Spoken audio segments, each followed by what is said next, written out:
victories as well, and just what the patterns that you've seen are, and how you would break that down.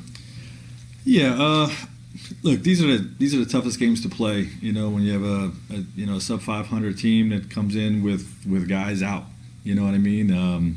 Everybody on their team is getting extra opportunity. They got an opportunity to sort of be the go-to guy, and I've seen that. I think we've seen that with a few different games, both Detroit and these two OKC games. And we certainly got to be better.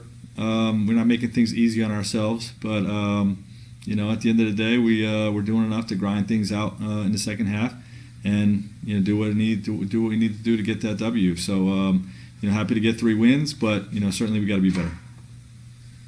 Right. What have you seen from some of the offseason acquisitions, whether it's Shooter or Matthews, these last couple of games, specifically in Harrell as well, and how big have those guys been, and kind of that new energy coming in, integrating into the system?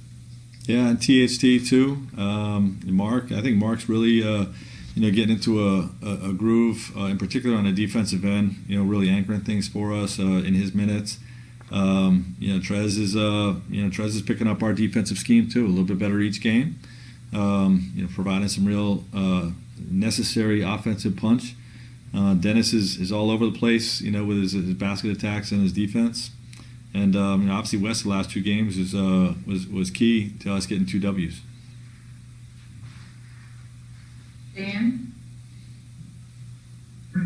These types of games are the hardest. You guys did it on Saturday. You did it again on Monday. Obviously again tonight. Why do you think it was hard all 3 nights? Why wasn't there an adjustment at some point that it was like, okay, lesson learned? And then I guess secondly, just how tired is your group right now, knowing that they played those 4 overtime periods in those 3 games? Yeah, we're not being worried about being tired. We're a no excuse team, and as to why it was difficult, I think each of the 3 games is a little bit different. We just took a little while each game to figure out our opponent. So, just one of those things, we got to be better, but we recognize that, hey, teams lose games like this, we weren't at our best in these 3 games, but we found a way to grind them out, and we're happy to get 3 Ws. What made defending the Thunder a little harder tonight than obviously you had a great defensive overtime last game? Tonight, the overtime was a little more back and forth. And then as a follow-up to that, the last 2 overtimes, we've gotten a lot of baskets from all different guys. I mean, Trez and Dennis and West tonight. What does that tell you about the team?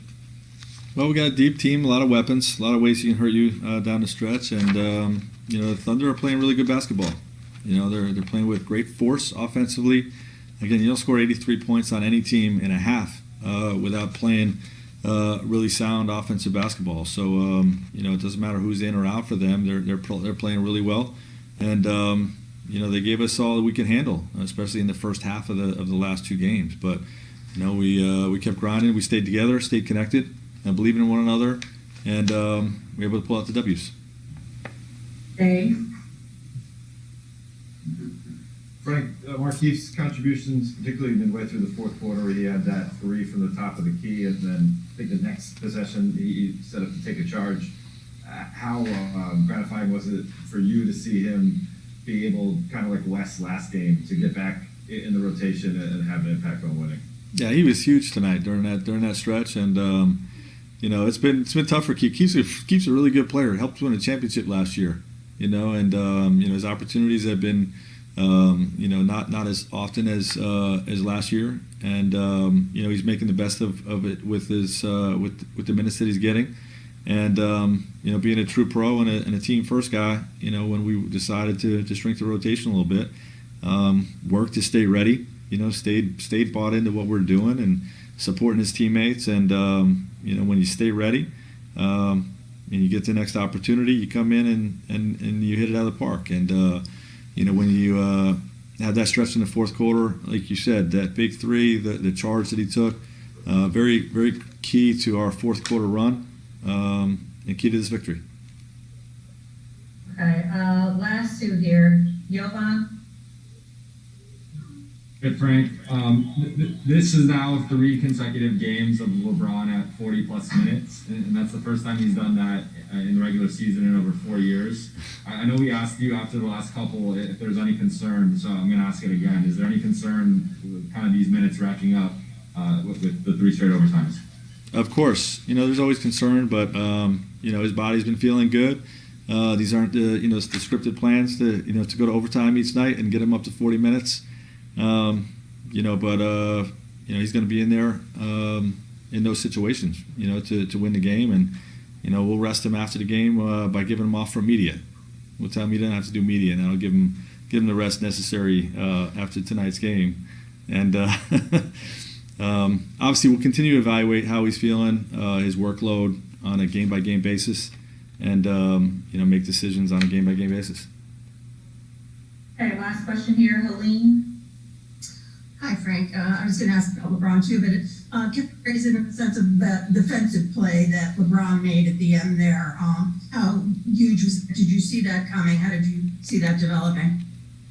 Yeah, he made several defensive plays. To be honest with you, he's really leading the charge, taking a matchup of Horford on certain situations, and I'd say Wes Matthews had 2 great defensive stops on Horford post ups as well. But that's what Bron does. Bron does on both sides of the ball. That's why he's probably going to be this year's MVP. Carrying the load offensively and quarterbacking the defense, the number 1 defense in the league, and taking these tough assignments and making these plays down the stretch. So he's playing terrific.